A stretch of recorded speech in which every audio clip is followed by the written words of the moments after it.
बिस्मिल्लाहिर्रहमानिर्रहीम, अस्सलाम वालेकुम, सुबह खैर। आप देख रहे हैं एक्सप्रेसो, मैं हूं हिनाद और मैं हूं अली अनीक सैयद। उम्मीद है आप खैर आफियत से होंगे, अपना ख्याल ठीक तरीके से रख रहे होंगे और दिन के आगाज में वर्जिश वगैरह भी करते होंगे। वर्जिश करने का एक असूल ये है कि आपको हमेशा अपना रिकॉर्ड तोड़ना होता है, लेकिन याद रखिएगा रिकॉर्ड अपने पाकिस्तानी क्रिकेट टीम की तरह नहीं तोड़ने बल्कि अपनी तरह तोड़ने, क्योंकि उनकी एक और रिकॉर्ड उन्होंने बना दिया है अब कई वर्षों बाद। वो मैं बिल्कुल स्टार्ट में बात करने लगा हूं, क्योंकि ये एक ऐसी कारकर्दगी है, रहा नहीं जा रहा बात किए बगैर। अफसोसनाक कारकर्दगी है जिसमें एक कौमी टीम को वेस्ट इंडीज की हाथों 34 साल बाद शिकस्त का सामना करना पड़ा है। और सीरीज की फैसलाकुन मैच में पाकिस्तान की दावत पर पहले बैटिंग करते हुए वेस्ट इंडीज ने जो कप्तान है उनके शाय होप, उन्होंने सेंचुरी बनाई है और उनकी बदौलत मुकर्ररा 50 ओवर्स में 6 विकेटों के नुकसान पर 294 रन स्कोर किए उन्होंने। कप्तान शाय होप ने 94 गेंदों पर 120 रन नॉट आउट की शानदार इनिंग्स खेली और पाकिस्तान की जानिब से 5 जो खिलाड़ी हैं हमारे वो 0 पर ही आउट हो गए। जी हाँ, और बात करें अगर अबरार अहमद की और नसीम शाह की, तो उन्होंने 2-2 विकेटें हासिल की। साइम अयूब और मोहम्मद नवाज ने एक खिलाड़ी को आउट किया। पाकिस्तान की टीम 295 रन के ताक़ुब में 92 रन पर ही ढेर हो गई और पाकिस्तान की जानिब से नायब कप्तान सलमान अली आगा 30 रन बनाकर नुमाया रहे। मोहम्मद नवाज 23 रन बनाकर नॉट आउट रहे। हसन नवाज 13, बाबर आजम 9, नसीम शाह 6, हुसैन तलत 1 रन के इनफरादी स्कोर पर आउट हो गए। जबकि साइम अयूब, अब्दुल्ला शफीक, कप्तान मोहम्मद रिजवान, हसन अली और अबरार अहमद, जिनका जिक्र अली ने अभी कर ही दिया, खाता खोले बगैर ही पवेलियन लौट गए। और मेज़बान टीम की तरफ से भी अच्छी परफॉर्मेंस जो दी गई वो बाद में उनके रिजल्ट में नज़र भी आई। लेकिन जो मोहम्मद रिजवान है, उन्होंने मैच के बाद जो इबरतनाक शिकस्त है उसके बाद उस पर उन्होंने कहा कि मैच 40वें ओवर तक हमारे हाथ में ही था। इस इबरतनाक शिकस्त पर बात कर लेते हैं। हमें ज्वाइन किया सलीम खालिक साहब ने, स्पोर्ट्स तज्जियाकार है। इसके साथ साथ इरफान ज़हीर साहब हमारे साथ मौजूद हैं, स्पोर्ट्स तज्जियाकार हैं। आप दोनों का बहुत शुक्रिया। अस्सलाम वालेकुम और गुड मॉर्निंग। सलीम खालिक साहब, सबसे पहले आगाज़ आपसे ही कर लेती हूँ। क्या कहेंगे, वेस्ट इंडीज़ का ओडीआई में 10वां नंबर, हमारा 4था नंबर, पॉइंट्स में भी भारी, हम टीम में भी भारी, लेकिन परफॉर्मेंस 0 क्यों? इससे पहले जो सीरीज थी उसमें भी बांग्लादेश का गालिबन 10वां नंबर ही था, वो भी हम हार गए थे। यहाँ भी हम हार गए, रिकॉर्ड भी टूट रहे हैं, दिल भी टूट रहे हैं। हर सीरीज के साथ शायकीन जो है दूर होते जा रहे हैं पाकिस्तानी क्रिकेट से। कहाँ हमने 92 का वर्ल्ड कप जीता था, कहाँ हम 92 रन पर अब आउट हो रहे हैं। और जिस पिच पे 40 मिनट पहले आखिरी 10 ओवर में वेस्ट इंडीज ने 7 ओवर में 100 रन बनाए, उस पिच पे 8 रन पे हमारे 3 खिलाड़ी आउट हो गए। आप अंदाजा लगा लें, और वो तीनों 0 पे आउट। तो जी 40 मिनट में आप क्या हो सकता है, कुछ कांटे भी नहीं निकाला सकते पिच पे, कुछ और भी नहीं हो सकता, कोई उन्होंने छिड़काव भी नहीं कर दिया होता जहर का के भाग रहे हो ये लोग, पता नहीं क्या। ये दिमाग की बात है, माइंड सेट की बात है, और हमें शायद अब ये हकीकत तस्लीम कर लेनी चाहिए कि हमारी क्रिकेट टीम अब बिल्कुल लो लेवल पे जा रही है। और अल्लाह ना करे, लेकिन आसार वही है कि क्रिकेट में हॉकी वाला हमारा हाल होगा।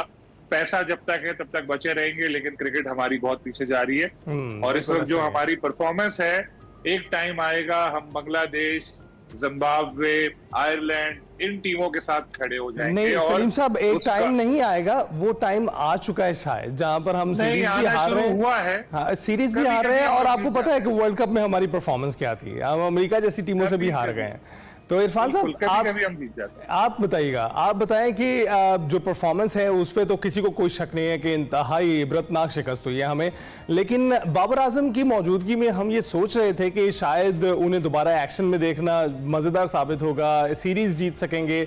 और रिजवान भी जो है क़यादत कर रहे थे, उनकी मौजूदगी से भी फ़ायदा उठाया जा सकता है। लेकिन बाबर आजम ने 9 रन बनाए, रिजवान 0 पर आउट हो गए। तो आप क्या कहेंगे इस हवाले से?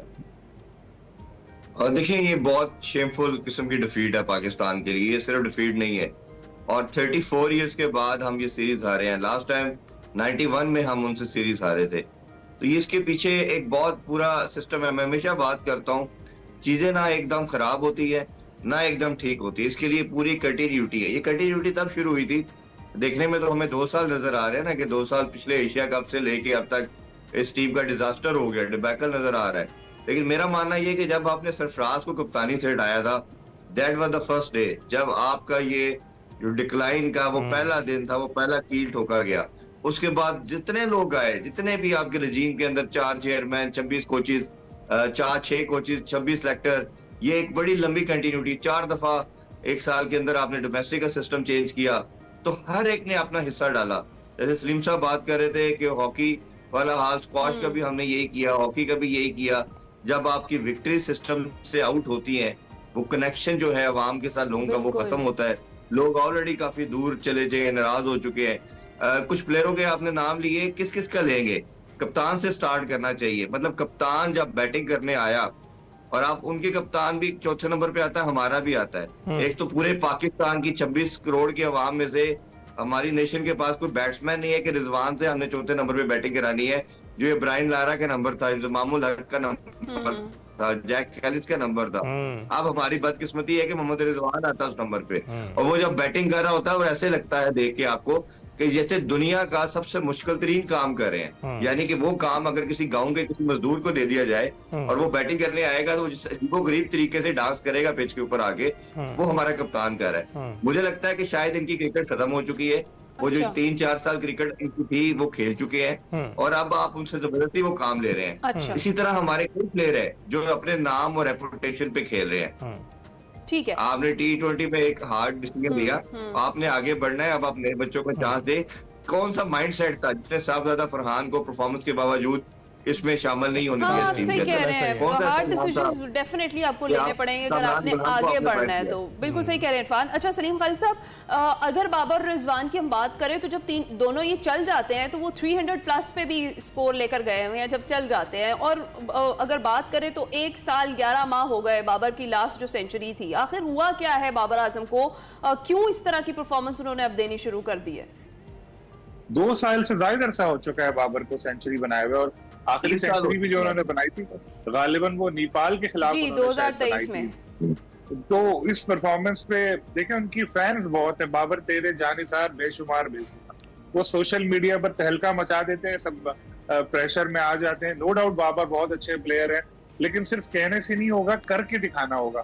तब यहाँ 3 मैचेस मिले। कल उनके लिए आइडियल सिचुएशन थी कि जब विकेटें गिरी और वो खेल रहे थे तो उनको चाहिए था मैच फिनिश नहीं करते, चलो 70-80 करते, कुछ दिखाते तो कि यार हाँ बाबर है, देखो बाबर के साथ कोई और साथ देता तो वो कर जाता। लेकिन बदकिस्मती से वो नहीं कर पाए। मुझे लग रहा है कि वो मेंटली बिल्कुल बाबर अब पहले वाले जो उनका माइंडसेट था उससे हट चुके हैं। अब उनको बस यही है कि यार किसी तरह अपनी टीम में जगह बचा लूं। एक इतना अच्छा प्लेयर था, उसने खुद अपने पाँव पे कुल्हाड़ी मारी। पहले वो कैप्टेंसी के चक्कर में पड़ा, फिर टीम में ग्रुपिंग जो अपनी बनाई, अपने मर्जी के लड़के, किसी को अपने आगे कुछ नहीं समझना।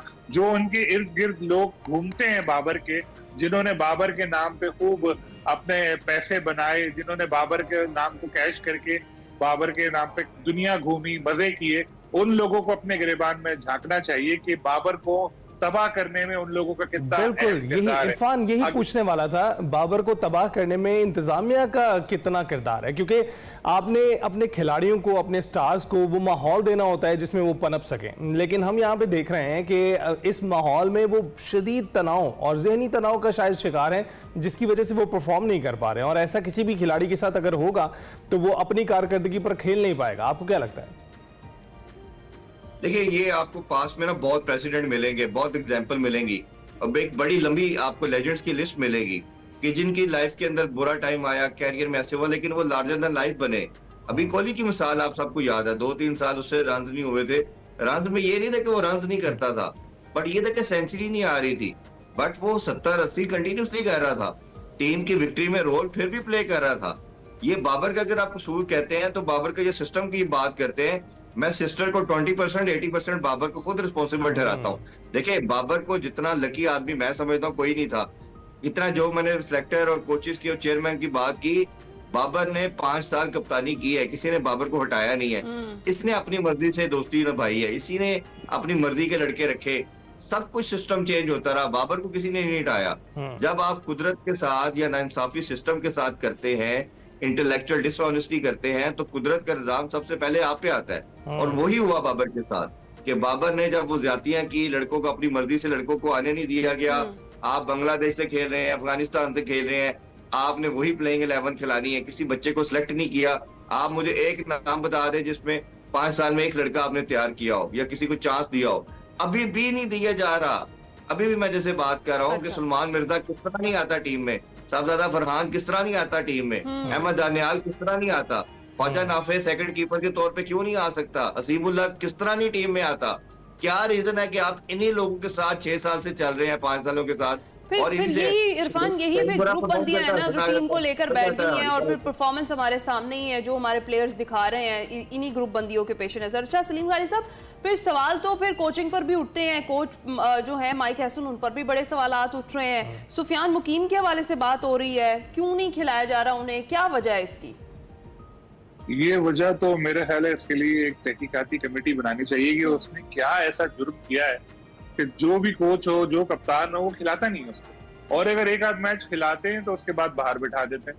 भाई एक अच्छा प्लेयर है, दुनिया उसका नाम ले रही है, आप उसको क्यों नहीं मौका दे रहे? जब मुसलसल नाकामियों के बावजूद पूरी सीरीज प्लेयर्स खेल जाते हैं तो इनको क्यों नहीं खिलाते आप?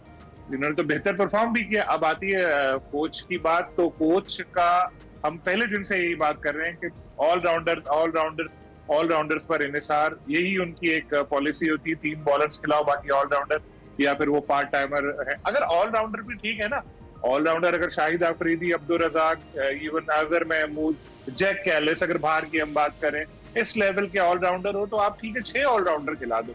अब यहाँ तो हम फहीम अशरफ को ऑलराउंडर बोल रहे होते हैं, हम हुसैन तलत को ऑलराउंडर बोल रहे होते हैं, या मोहम्मद नवाज को ऑलराउंडर बोल रहे होते हैं। बॉलिंग नो डाउट उनकी बेहतर रही थी, लेकिन बैटिंग में तो देखिए ऑलराउंडर वो होता है जो हर शोबे में परफॉर्म करे।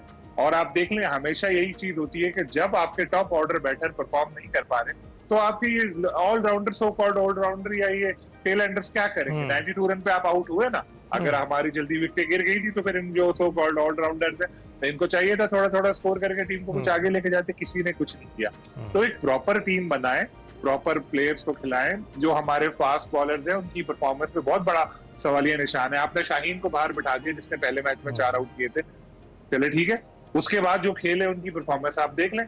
7 ओवर में 100 रन दिए, 7 ओवर में 100 रन, आप सोचें ये बॉलिंग की कहाँ लाइन और लाइन थी, कुछ भी नहीं थी। ना बॉलिंग है ना बैटिंग है, सलीम साहब बिल्कुल ठीक कह रहे हैं। और जहां तक कोच की बात है तो जो माइक हैसन है वो T20 की कोचिंग करते रहे हैं, और ऑलराउंडर्स की मौजूदगी अक्सर आपको T20 में ज्यादा सपोर्ट करती है। इरफान, आप भी ये समझते हैं कि T20 का जो फॉर्मेट है वो वनडे पे अप्लाई नहीं होता, और वनडे का जो फॉर्मेट है वो टेस्ट पर आप अप्लाई नहीं कर सकते हैं। इसके साथ साथ ये जो सर्जरी की बातें अब दोबारा से होने लगी हैं, पहले भी की जा रही थी और उसमें हमने एक आधे प्लेयर को जाते हुए देखा और उसे सर्जरी कहा गया। अब किस सर्जरी की हमें जरूरत है, या मोहसिन नकवी साहब को किस सर्जरी की जरूरत है जिससे टीम को अफाका हो सके? देखिए, पहले कोच की बात करें तो ये कोच नहीं है, ये पीर साहब है। ये पीर साहब पहले डिटरमिन कर लेते हैं तुमने ये मैच खेलना है, तुमने ये करना है, तुमने ये करना है। दुनिया में कोई प्रेसिडेंट नहीं मिलता कि हमेशा आप पिच देखते हो, पोजीशन देखते हो, फिर डिसाइड करते हो। जब आप दूसरा मैच हारे तो दूसरा मैच में सिर्फ करना क्या था, एक ब्लाइंड बंदा जिसको कोई क्रिकेट की समझ नहीं है उसको भी बताएंगे कि हाँ यार पाकिस्तान 5वां बॉलर मिसिंग था, अगर 5वां बॉलर खेलता तो पाकिस्तान इजीली मैच जीत जाता। 5वां बॉलर स्पिनर डालना था, और क्योंकि बॉल बहुत ग्रिप और स्पिन करी थी तो आपका सुफियान मुकीम डगआउट में बैठा है, सिंपली 5वें मैच में आपने उसको डालना था, एक बैटर या ऑलराउंडर को अपने बाहर बिठाना था, आपने ये मैच जीत जाना था। बट वो कौन सा माइंडसेट है, वो कौन सी लॉजिक है, किस रीजन की वजह से आप ब्लाइंडली चलते हैं? यही हाल आपने इस्लामाबाद यूनाइटेड का भी किया कि हर मैच में 6 ऑलराउंडर साथ साथ चेंजिंग कर देते हैं, और इस्लामाबाद यूनाइटेड जो टॉप पे थी उसका बेड़ा गर्क कर दिया कि वो क्वालिफाई नहीं कर पा रही थी अगले मरले में। इसी तरह वही सेम हाल आप पाकिस्तानी टीम का कर रहे हैं। मतलब कोई किसी से कोई पूछने वाला नहीं है, कोई अकाउंटेबिलिटी का सिस्टम नहीं है। आपने कहा चेयरमैन साहब करेंगे, उनके पास टाइम ही नहीं है, वो अपनी दूसरी चीजों में बहुत एंगेजमेंट उनकी बहुत ज्यादा है, पॉलिटिकल चीजों के अंदर। बाकी जो लोग उन्होंने पॉइंट किए उनके दूर दूर तक क्रिकेट के अंदर उनकी कोई किसी किस्म का कोई कंसर्न नहीं है, चाहे आप सीईओ की बात कर लें या बाकी जो लोग हैं। तो आप जब तक right person for right job लगाएंगे नहीं तो कौन किससे पूछेगा? ये तो वो है कि आजकल हमारी सोसाइटी के अंदर मीडियोकर लोग आ चुके हैं जी, पूरे सिस्टम को सबने हाईजैक किया हुआ है। वो हाथ बांध के यस सर की बात करते हैं, चाहे वो टीम के अंदर बात करे, टीम के बाहर बात करे। हॉकी के अंदर देख लें, उसमें भी यही आपका सबसे बड़ा डिजास्टर रहा कि आपने कोई बंदे राइट पर्सन लगाए ही नहीं है जो आपकी सिस्टम को लेके चलते, जो जिसको देखे। मैं हमेशा एक बात कहता हूँ, ये जो क्रिकेट है ना, ये एक मेयर स्पोर्ट नहीं है। खुदा के वास्ते इसको समझने की कोशिश करे। ये पूरी नेशन को यूनाइट करती है, पूरी सिस्टम को आपको जोड़ती है। आपके कंट्री के अंदर, घर के अंदर जो भी प्रॉब्लम हो, आप सब भूल के उसको सेलिब्रेट करते हैं। तो जब आप इतनी बड़ी ये बाइंडिंग फोर्स है आपकी ये स्पोर्ट, अगर आप उसके साथ इस तरह तबाही कर रहे हैं और जो लोग तबाही विद इन टीम या आउटसाइड कर रहे हैं, और आपके जो स्टेक होल्डर है, जो हेल्म ऑफ अफेयर में ऊपर बैठे हैं लोग, उनके कान पे जूं नहीं रूंग रही, तो इसका मतलब है कि सब मिले हुए हैं, किसी को कोई परवाह नहीं है। ये स्पोर्ट्स को हमने हॉकी स्क्वाश को तबाह होते हुए देखा। वाकई इन्हें हमारे जज्बात की भी कोई परवाह नहीं है कि जो क्रिकेट फैंस का शायकीन का हाल होता है बाद में, वो इन्हें उसकी भी कोई परवाह नहीं। आप दुरुस्त बात कर रहे हैं। अच्छा सलीम खालिक साहब, बांग्लादेश के खिलाफ जो सीरीज थी उसमें तो पिचेस पर डाल दिया था हमने मलबा। एक तो ये कि अब की बार किस चीज पर मलबा डालेंगे, और दूसरा ये कि बैटर्स की कारकर्दगी की बात की, बॉलर्स के हवाले से फिर बताएं ना। बेस्ट बॉलर्स हैं जी हमारे नसीम शाह, उन्होंने 10 ओवर्स में 72 स्कोर दिया। फिर अगर बात करें हसन अली 60, अबरार कुछ अच्छा परफॉर्म कर रहे थे, उनका ओवर पूरा ही नहीं होने दिया गया। इस पर क्या कमेंट करेंगे? पहले जो आपने पहले बात की थी ना कि सर्जरी तो जिंदगी की जाती है ना, क्रिकेट तो हमारी बेचारी मुर्दा होती जा रही है, उसकी सर्जरी क्या होगी, उसका तो पोस्टमार्टम होगा। अभी सोच लेना चाहिए, किसी तरह उसको ऐसे कुछ करें, कुछ ऐसी मेडिसिन दें जिससे क्रिकेट अपने दोबारा कदमों पर खड़ी हो, वरना तो फिर बहुत बुरा हाल होना है। दूसरी बॉलर्स की आपने बात की, बिल्कुल आपने दुरुस्त पॉइंट आउट किया। जैसे मैंने पहले भी कहा कि आखिरी 7 ओवर में जो 100 रन दे रहे हैं, जो लाइन और लेंथ से बिल्कुल आरी बॉलिंग कर रहे हैं, क्या उनको कहें। अब तो रिवर्स स्विंग का भी मौका होता है, बॉल चेंज जो 34 ओवर्स के बाद नहीं होती, तो उसके बाद उनको देखना चाहिए था कि रिवर्स स्विंग क्यों नहीं हो रही हमारे बॉलर्स की, और गेंद और क्या मसाइल हैं उनके साथ। जिस तरह से आपने शाहीन को निकाला, लेकिन दूसरे जो हैं वो लोग जो हैं वो भी नहीं कर पा रहे रिवर्स स्विंग। तो ये सब चीजें कोच का काम है ना। कोच कर ये रहे हैं कि इस्लामाबाद यूनाइटेड में तो वो डायरी लेकर बैठे रहते थे डग आउट में, अब वो बाउंड्री पे खड़े हो जाते हैं आके दिखाने के लिए, यार मैं ये काम कर रहा हूं, वो भी दिखाई दे सके। बहुत बहुत शुक्रिया सलीम साहब, इरफान साहब, आप दोनों ने तजिया पेश किया। और क्रिकेट की सूरत हाल है जनाब, पानी टीम की कारकर्दगी है, और क्या बात करें, ब्रेक पर ही जाते हैं।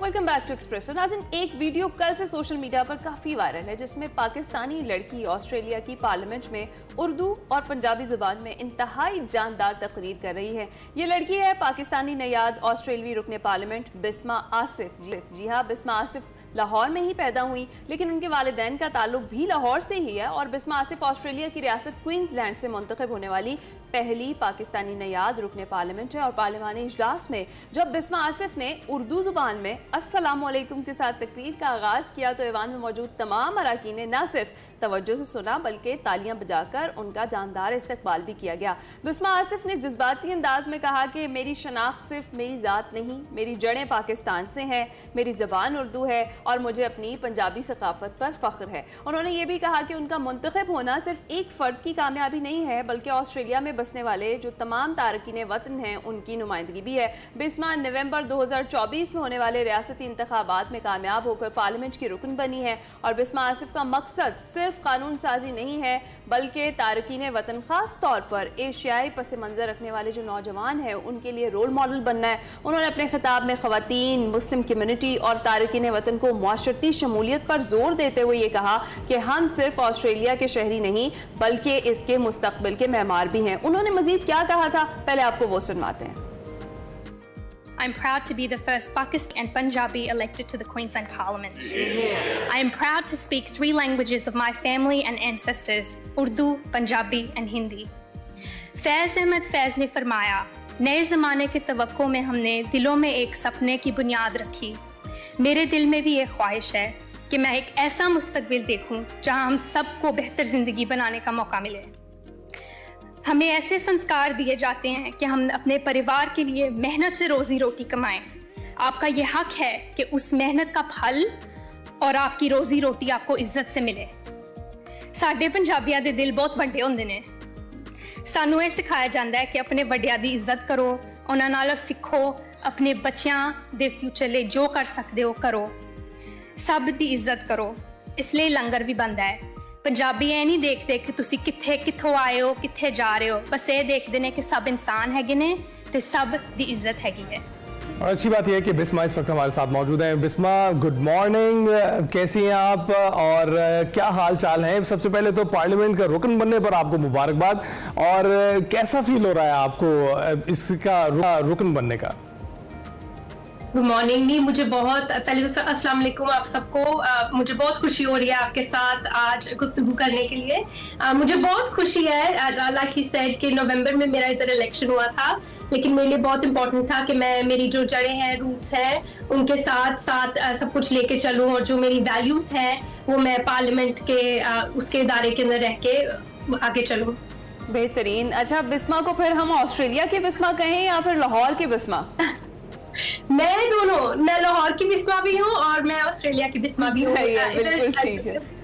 राइट, तो आपको इधर जो इलाका है सैंडगेट में, मैं उधर हूँ। बहुत मेरे लिए इम्पोर्टेंट है मेरी लोकल कम्युनिटी, बिकॉज मैं इधर ही रहती हूँ। और मैंने सबको ड्यूरिंग द इलेक्शन भी यही कहा था कि जो मेरी वैल्यूज है वो हम सबकी एक जैसी हैं, और मेरा पार्लियामेंट में स्पीच देने का भी ऐसे यही मकसद था कि मैं ये शो कर सकूं कि जो हमें सिखाया जाता है बहुत छोटी सी एज से, वो इट्स नॉट डिफरेंट। आप बेशक पाकिस्तान में रहते हैं, लंदन, यूके या ऑस्ट्रेलिया, हमारी जो वैल्यूज हैं, लोगों की इज्जत करना और आपको मेहनत का फल मिलना, वो सेम है ऑस्ट्रेलियन पार्लियामेंट में हो या पाकिस्तानी पार्लियामेंट में हो। मेरा ये बिलीफ है कि जो लोग यहाँ पे मेहनत करते हैं उसका उनको सिला मिलना चाहिए, डजंट मैटर कि आपका बैकग्राउंड क्या है। बिल्कुल ऐसा ही है। और बिस्मा, हम देख रहे हैं कि आप तो अपनी जगह पर बहुत मजबूती से खड़ी हैं और लोगों के लिए मसले राह बनी हुई है, लेकिन इट्स सच अ माइलस्टोन कि आप उसकी पार्लियामेंट का रुकन बन जाए ऑस्ट्रेलिया में रहते हुए, क्योंकि it's not a normal thing. Pakistan में तो सियासत में जगह बनाना बहुत मुश्किल है, आपको लगा कि ऑस्ट्रेलिया में भी जगह बनाना मुश्किल थी?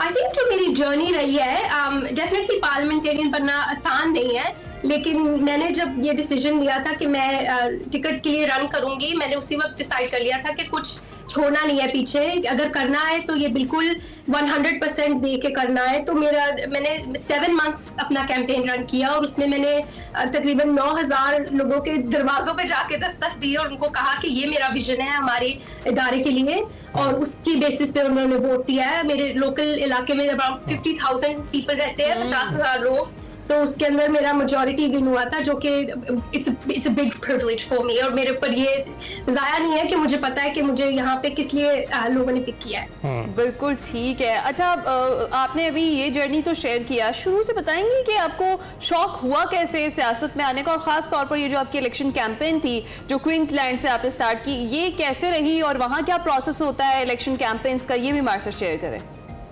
जी, यहाँ पे क्वींसलैंड स्टेट इलेक्शंस जो है वो हर 4 साल बाद होते हैं, और ये मेरी पहली दफा मैंने अपना हाथ ऊपर किया रन करने के लिए। लेकिन जो कैंपेन मैंने डिसाइड किया वो तकरीबन 7 महीने तक मैंने कैंपेन किया, और मेरी बेसिस ये थी, जो मैंने पॉलिटिक्स में एंटर होने का डिसीजन लिया था वो हेल्थ केयर के लिए लिया था। हमारे जो यहाँ पे हॉस्पिटल्स हैं, ऑस्ट्रेलियन हेल्थ सिस्टम जो है वो एक मेडिकेयर है, और उसके बेसिस पे आपको पब्लिक हेल्थ मिलती है, और काफ़ी अच्छा सिस्टम है इधर का कि अगर आप बीमार हो आपको काफ़ी सहूलियात मिलती हैं। और मेरा मेन मोटिव यही था कि हम उसको एक्सपैंड करें, जिन लोगों को ज़रूरत है उस ट्रीटमेंट की। तो हेल्थ केयर सबसे बड़ा मेरा है, और आई थिंक आपका बैकग्राउंड डिपेंड नहीं करता। 2 चीज़ें जो आई थिंक मेरे वैल्यूज़ के अंदर है कि एक है एजुकेशन और हेल्थ केयर। आपके पास बैंक में कितना पैसा है, आप कितनी तनख्वाह घर लेके जाते हैं, वो मैटर नहीं करता, लेकिन आपको वो सहूलतें मिलनी चाहिए। जैसे पाकिस्तान में बहुत फेमस कोट होता था, रोटी कपड़ा और मकान, में बचपन से सुनते आ रहे, मम्मा कहती थी, लोग ऐसे कहते हैं, और I think that's absolutely right कि आपके जो आपको खाना मिलना चाहिए, आपको अगर कुछ हो जाता है खुदा ना खास्ता, आपको ट्रीटमेंट, हॉस्पिटल में ट्रीटमेंट बहुत जरूरी है कि वो मिले। और हमारी कोई ऐसी हेल्थ जर्नीज रही हैं जो कि नहीं कवर्ड थी, और वो थाउजेंड्स ऑफ डॉलर्स लगते हैं आपको करवाने के लिए। तो हेल्थ सिस्टम को थोड़ा बेहतर करना, दैट्स अ बिग मोटिव। बिल्कुल, आपने बिल्कुल इस मिसाल से जो है ना ये बात सब कर दी है कि आपकी जो आप you are deeply rooted in Pakistan. तो ये बताएं कि ये जो उर्दू और पंजाबी का इंतखाब था एक लार्जली इंग्लिश स्पोकन कंट्री में, आपने उर्दू और पंजाबी का इंतखाब ही क्यों किया तकरीर करते वक्त? इसलिए किया क्योंकि इंग्लिश तो मैं बोलती हूँ और इंग्लिश सब सुनते हैं। मैं उन लोगों से ये कहना चाह रही थी कि हमारे जो डिफरेंट बैकग्राउंड्स हैं, यहाँ पे जो लोग साउथ एशियन कम्युनिटी से, हमारे सब कॉन्टिनेंट या किसी भी मुल्क से आते हैं, वो भी उतनी मेहनत करते हैं जो लोग यहाँ पे पैदा हुए हैं, यहाँ के पैदावार हैं, तो उनका भी वही हक बनता है उन चीजों पर जितना सबका बनता है, क्योंकि हम उस इकोनॉमी में कंट्रीब्यूट कर रहे हैं, टैक्सेस दे रहे हैं। तो मैं उन लोगों के लिए ये मैसेज था कि हमारे जो यहाँ पे बच्चे बड़े हो रहे हैं उनको ये ना लगे कि हम जा नहीं सकते या हम कुछ कर नहीं सकते। और मेरे इलेक्शन के बाद भी मेरे लोकल एरिया में जो है साउथ एशियंस या even from other multicultural backgrounds, वो छोटे छोटे बच्चे मुझे आके कहते हैं कि हम आपको टीवी पे देखते हैं तो हमें ऐसा लगता है कि हम भी ये कर सकते हैं। और मेरा मेन मोटिव यही है कि उनको ये लगे कि आप कुछ भी कर सकते हो। It's a real saying, if you can't see it you can't be it. तो दैट्स माय मेन थिंग। ठीक है। अच्छा बिस्मा, इन दी एंड पाकिस्तानी यूथ के लिए आप कोई मैसेज देना चाहेंगी? जी बिल्कुल, मेरा यही मैसेज आप सबको होगा कि पॉलिटिक्स एक ऐसी चीज है जहां हमें ट्रेडिशनली सिखाया जाता है कि it's not a good thing, it's not always a good thing to get involved in. लेकिन अगर आप चाहते हैं कि हम एक बेहतर मुस्तकबिल अपने लिए और हमारे इर्द गिर्द जो लोग हैं उनके लिए बनाए, तो आपको इन्वॉल्व होना पड़ेगा। क्योंकि अगर आप उस टेबल पे, उस कुर्सी पे नहीं हो जहाँ पे डिसीजंस लोग कर रहे हैं, वो आपके बगैर भी डिसीजंस बनाएंगे लेकिन आपकी आवाज सुनी नहीं जाएगी। तो आप अपनी आवाज को सुनाएं, उसको बुलंद करें और जो सही चीज है सही रास्ते पे चलें। बिल्कुल ठीक है। बहुत बहुत शुक्रिया बिस्मा आसिफ ने ऑल्से में ज्वाइन किया। और हम यही विश करेंगे कि ये बिस्मा जब लाहौर आए तो फिर हमें स्टूडियोज में भी दोबारा मौका मिले बिस्मा को बुलाने का और इनसे बात करने का। और जिस तरह से जो आपका मकसद है, जो आप कर रही हैं, वो आप करती रहिए। हम जाएंगे ब्रेक पर।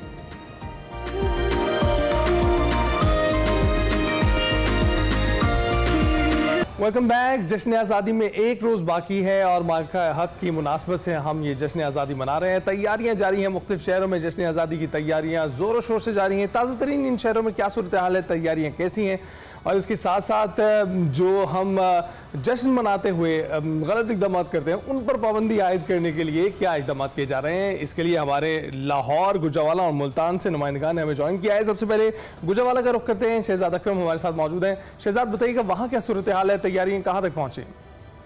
जी बिल्कुल, जश्न आज़ादी की तैयारियां गुजरावाला में भी ज़ोरों शोर से जारी हैं। हर सू जो है सब्ज़ हिलाली परचमों की जो है वो बरसात है। शहरियों में जोशो खरीद जो है वो देदनी है। ख़ास तौर पर जो बच्चे हैं वो उसमें बड़ा जो है मशगूल नज़र आ रहे हैं।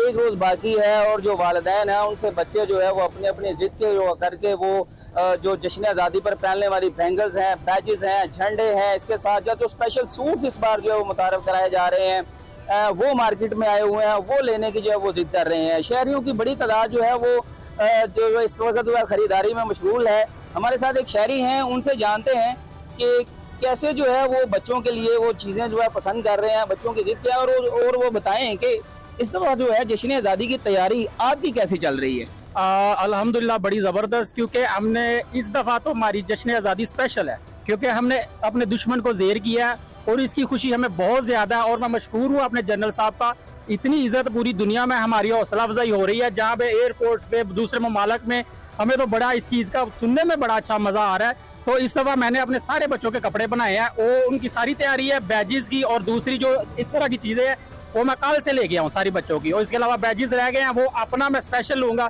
क्योंकि ये लम्हा ऐसा है। इस दफ़ा हम अगर नाम भी मनाना चाहते होते तब भी डबल मनाना है, इस वजह से मनाना है कि दुश्मन को पता चले कि पाकिस्तान है, पाकिस्तान है। बहुत शुक्रिया शहजाद अकरम, आप हमारे साथ मौजूद थे। लाहौर का रुख कर लेते हैं। अफजाल तालिब हमारे साथ मौजूद है, जानते हैं यहाँ क्या सूरत हाल है। अफजाल, बताइएगा लाहौर में तैयारियों की क्या सूरत हाल है?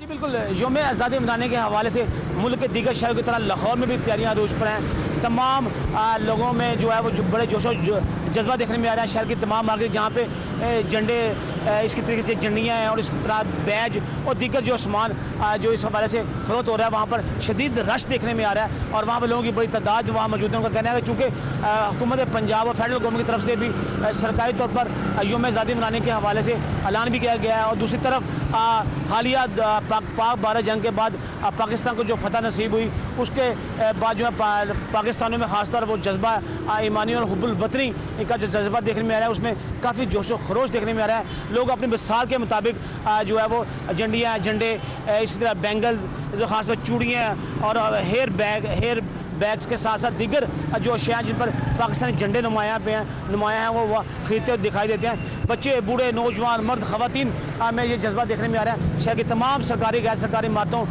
पर जो चढ़ावा भी किया गया, उनको खूबसूरत लाइटों से सजाया गया है। जो है सब्ज़ हलाली परचम भी लहराए जा रहे हैं। इस हवाले से कल से जो है बाकायदा 13 जो है अगस्त को शहर के मुख्तलिफ मकाम पर जो है म्यूजिकल प्रोग्राम और आतिशबाजी का मुजाहरा भी किया जाएगा, जबकि जो है वो 14 अगस्त वाले दिन भी एक सरकारी तौर पर तकरीबात पूरे मुल्क में हो रही हैं। लाहौर में भी जो है हजूरी बाग में एक वालिशान तकरीब होगी जिसमें मेहमान हजूरी वज़ीर पंजाब भी होंगी और बाकी अहम शख्सियात भी मदऊ किया गया। इस तमाम जो सारे शहर के जो लोग हैं वो बच्चे बूढ़े नौजवान हर तरफ से तरह जो है वो हलाल सब्ज़ हलाली पर्चे उठाए हुए इस चीज़ का आज़म किए हुए हैं कि पाकिस्तान जो दौर गुजर चुका अब हमने जो मुस्तक़बिल में तमाम अदारे मिलकर जो है इस मुल्क कौम की बेहतरी के लिए काम करें, तभी पाकिस्तान तरक्की करेगा और लोग भी खुशहाल होंगे। राइट अफजाल, बहुत शुक्रिया। मुल्तान का रुख करते हैं, हामिद चौधरी हमारे साथ मौजूद हैं। हामिद, तैयारियां कैसी हैं?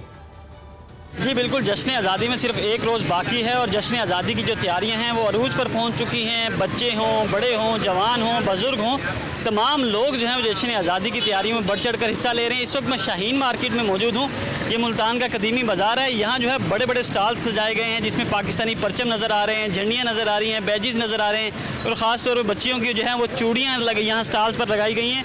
बड़ी तादाद में खूबसूरत चीज़ें यहाँ पाकिस्तानी परचम के लिहाज से जो खूबसूरत ग्रीन और वाइट कलर है उसके मुताबिक चीज़ें यहाँ लगाई गई हैं और ख़रीदार बड़ी तादाद में यहाँ आ रहे हैं। दुकानदार भी बड़े खुश हैं। दुकानदारों का कहना है इस दफ़ा जो है जश्न आज़ादी मनाने का जो वो जज्बा है वो लोगों में बहुत ज़्यादा है और सुबह सवेरे से ही लोग यहाँ ख़रीदारी के लिए आ रहे हैं। सिर्फ एक रोज़ बाकी है। एक रोज़ के बाद जैसे ही बच्चे यहाँ पहुँचेंगे तो बड़ी तादाद में लोग जो है आ रहे हैं, यहाँ ख़रीदारी कर रहे हैं और दुकानदारों के मुताबिक बच्चे बड़े बुजुर्ग जो हैं तमाम लोग यहाँ से ख़रीदारी कर रहे हैं और ख़ास तौर पर इस दफ़ा जो है पाक मुसल्लह अफवाज की जो यूनिफॉर्म है वो भी बच्चे खरीद रहे हैं और 14 अगस्त को पहनकर जश्न आज़ादी मनाएंगे। तो इस वक्त जो है वो गहमा गहमी जारी है, जश्न आज़ादी की तैयारियां जारी हैं। इसके अलावा जो है मुल्तान शहर की जितनी भी तारीखी इमारत हैं उनको भी खूबसूरती से सजाया गया है। जी ठीक है, बहुत शुक्रिया हामिद चौधरी, अपडेट कर रहे थे कि किस तरह की तैयारियां जारी। अभी हम जाएंगे एक ब्रेक पर।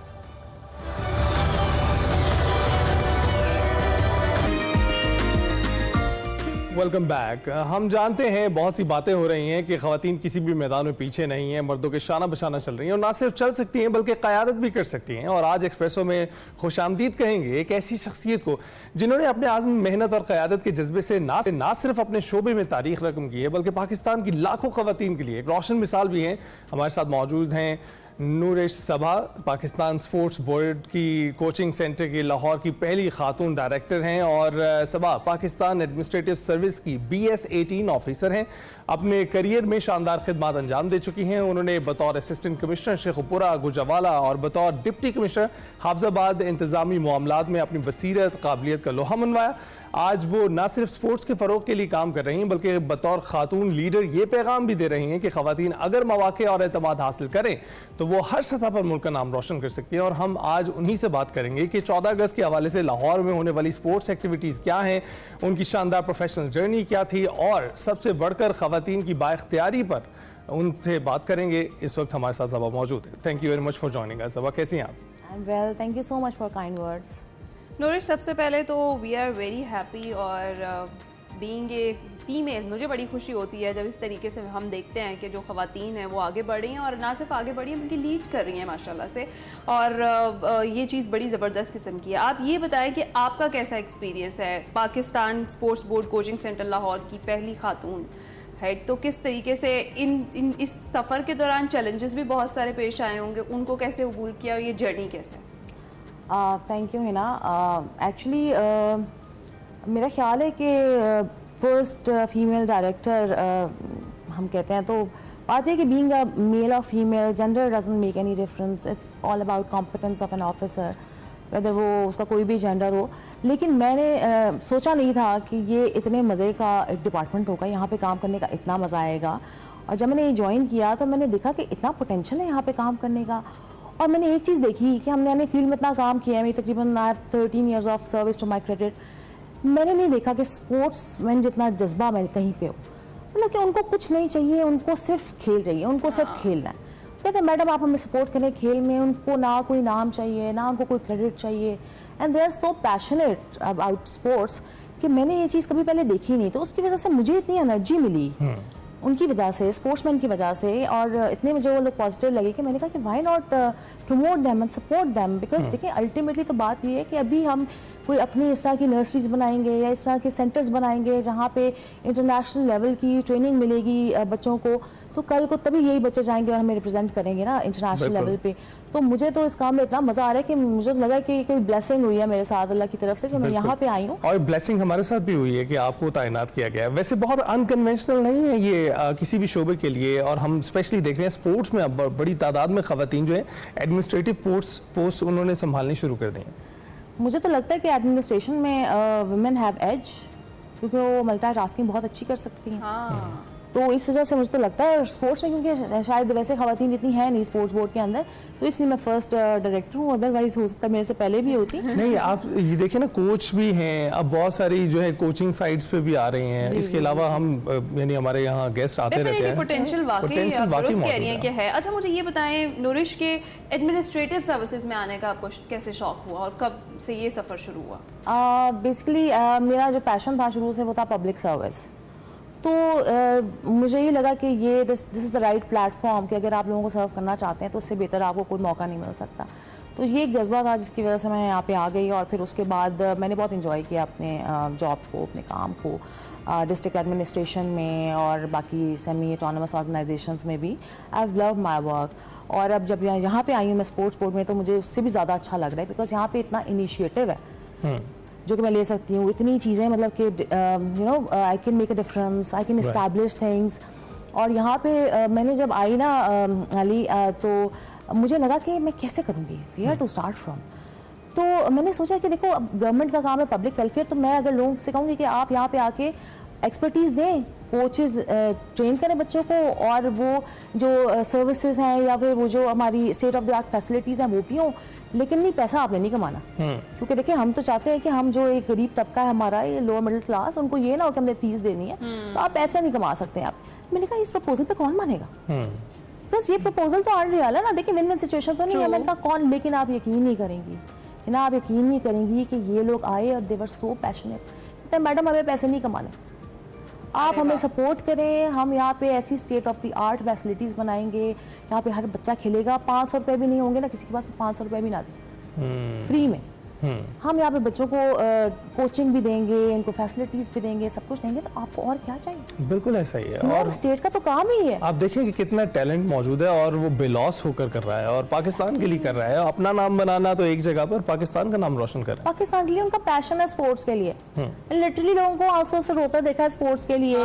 बिल्कुल बिल्कुल। इमेजिन, मैं खुद परेशान हो गई कि भाई तुम लोग कौन से लोग हो, कहाँ से आए हो तुम लोग। तो अभी 14 अगस्त पे क्या एक्टिविटीज हो रही हैं? 14 अगस्त पे हमारे काफी मजे के इवेंट्स हो रहे हैं, अभी भी बल्कि हमारे मैचेस चल रहे हैं। तो हमारे इसमें है कि बॉक्सिंग का हमारा मेन इवेंट हो रहा है एक, और उस पर हमारे जो है ना प्रीवियस चैंपियंस, ओलंपिक के चैंपियंस और सारे जो है ना वो आ रहे हैं बॉक्सिंग में, उनको भी हम जो है ना एक खिराज तहसीन पेश करेंगे, बिकॉज वो हमारे कौमी हीरोज हैं।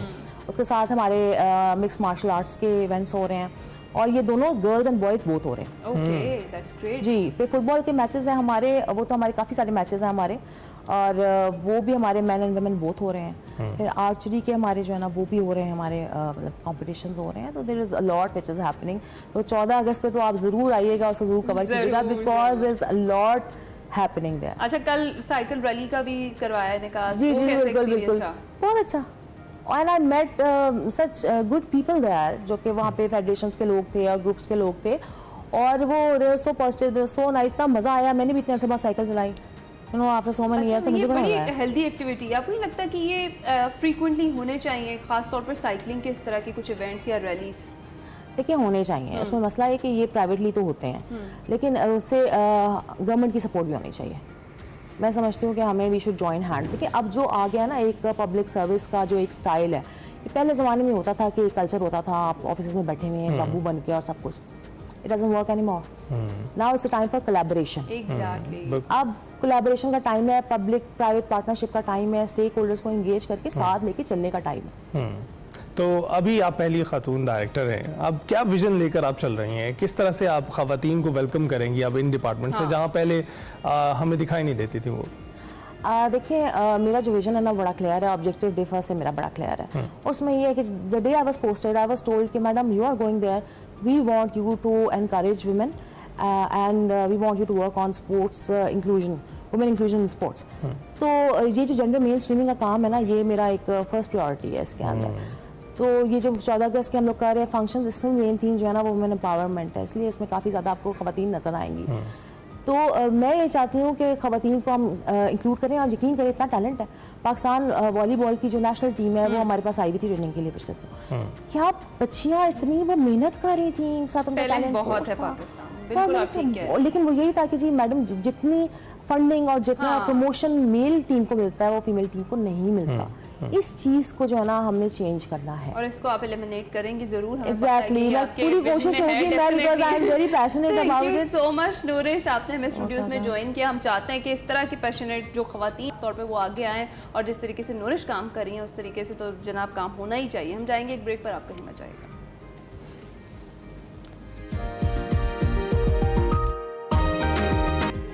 Welcome back to Expresso. जी आपको पता है कि जश्न आज़ादी में एक रोज़ बाकी है और मुल्क भर में जश्न आज़ादी की तैयारियां भी जारी हैं, और यौम आज़ादी पर पंजाब पुलिस भी एक्टिव हो गई है और प्लान भी तैयार कर लिया गया है। क्या इक़दाम होंगे और अमन व अमान के हवाले से इक़दाम क्या अभी तक किए गए हैं, इस पर हमने बात करनी है। मैं ज्वाइन कर चुके हैं फैसल कामरान साहब, DIG ऑपरेशंस लाहौर है। बिल्कुल, thank you very much Faisal साहब हमें ज्वाइन करने के लिए। ये बताइएगा कि 78वां यौम आज़ादी और मुल्क भर में जश्न आज़ादी के मौके पर क्या प्लान तैयार किया है आपने, ताकि हर कोई सुकून से जश्न आज़ादी मना सके?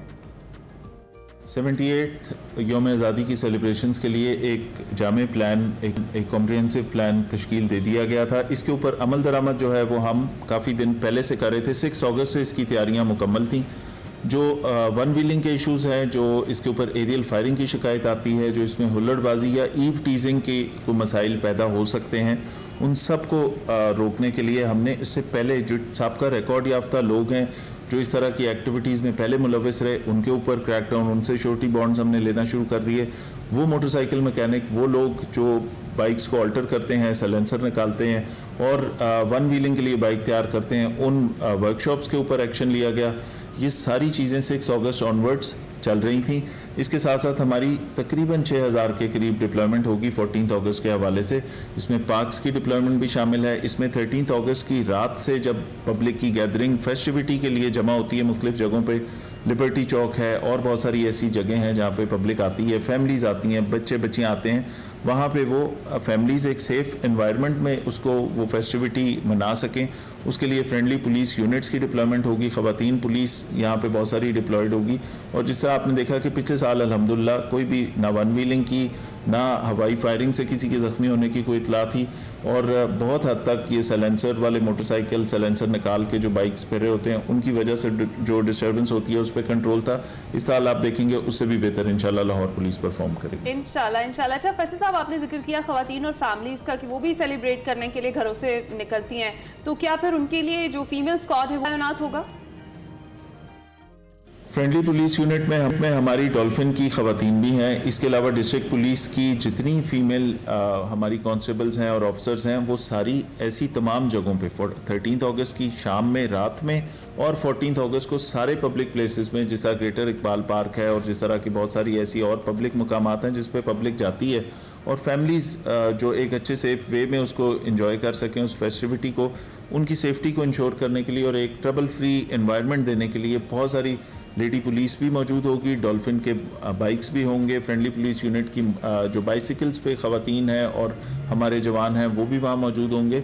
हमारी कोशिश होगी कि किसी भी जगह पे किसी भी फैमिली को किसी किस्म की हरासमेंट का सामना ना करना पड़े और एक अच्छे माहौल में लोग इसको अपना 78 यौम आज़ादी को सेलिब्रेट भी करें।